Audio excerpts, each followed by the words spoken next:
What's wrong with this picture? Looking at it may make you feel uneasy. But why? There's nothing inherently unnerving or grotesque about it. Yet, I imagine there's a large number of you that find this hard to look at. You may find some comfort in knowing that you are not alone in this feeling. However, by the same token, doesn't a collective mindset in this case point to a much larger, more complex question?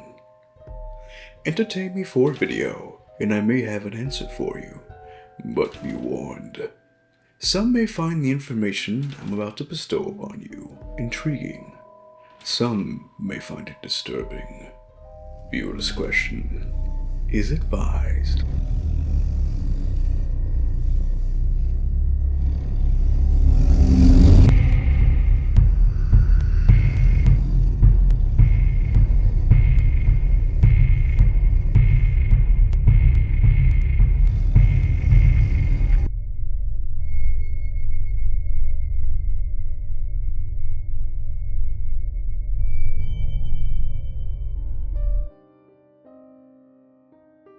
Humans have evolved the incredible ability to recognize faces very easily, and sometimes this ability works a little too well. I talk about it in my previous video if you feel so inclined. However, there seems to be an exception to this particular part of our programming. It shows itself whenever we encounter a face.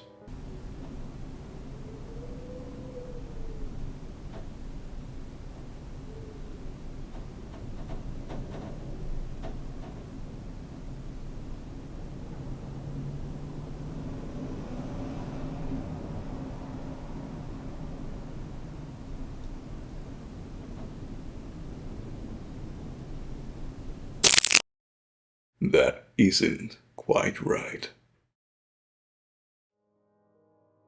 This phenomenon has a name. If you've gone down the internet rabbit hole, you've probably already heard it. It's called the Uncanny Valley. This term describes any person or creature that looks human, but something about their appearance is slightly off. Allow me to give you some examples. In all of these examples, it seems like just the mere action of looking at them can fill you with anxiety, make your skin crawl, and possibly even activate your fight or flight response.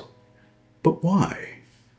None of these photos depict anything conventionally scary. They aren't gory, and they aren't pictures of terrifying monsters.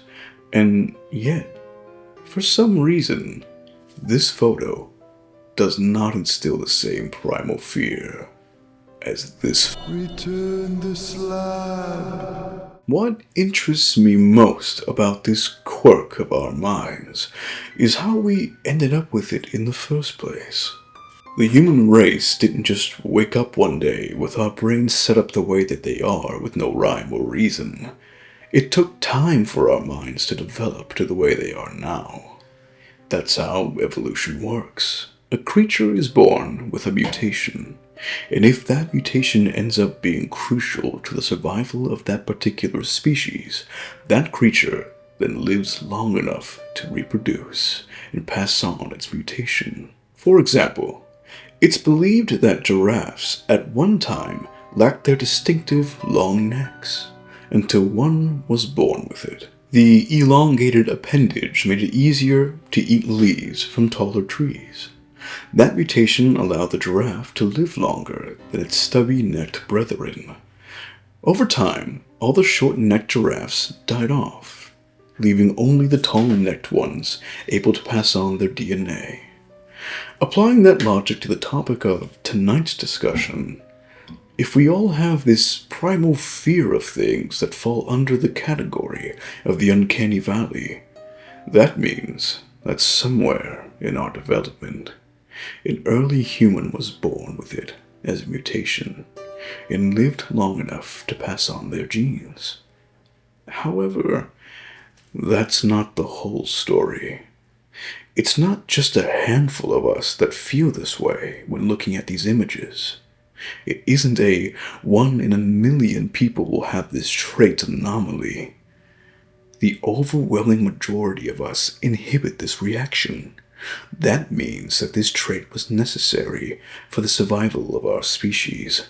That means that prehistoric versions of ourselves that didn't have this mutation died off and weren't able to reproduce.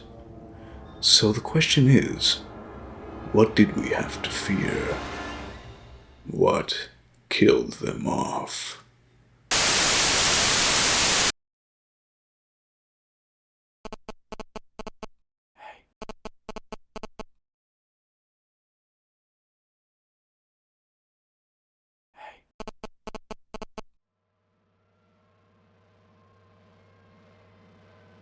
Can you hear?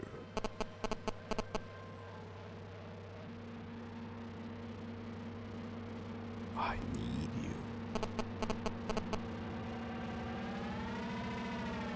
Hey. I need you. Can you come? Hey. I need you. I need you. I need you. I need you. I need you.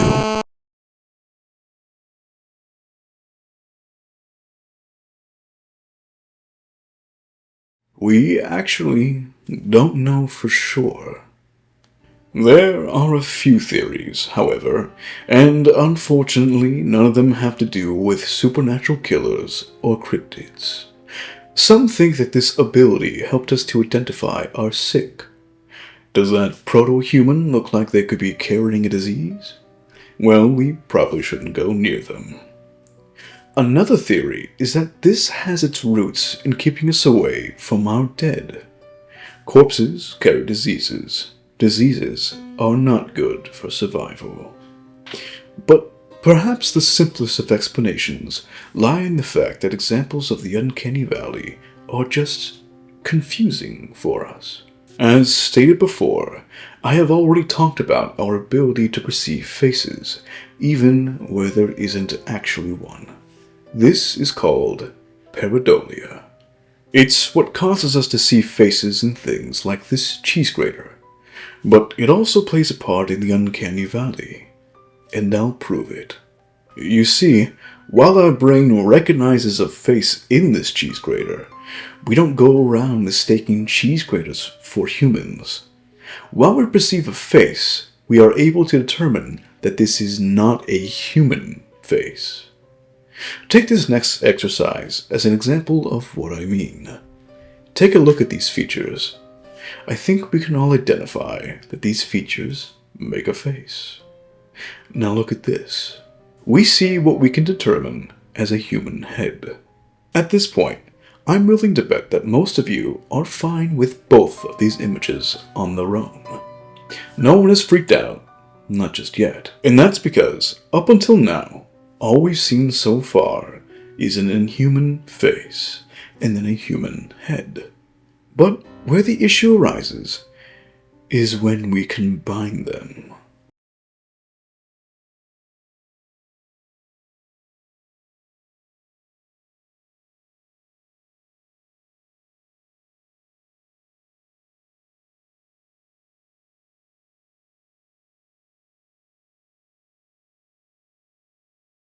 See what I mean?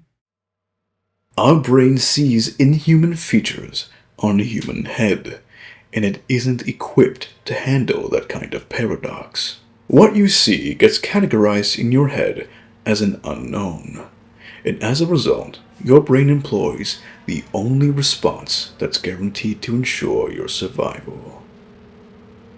Panic.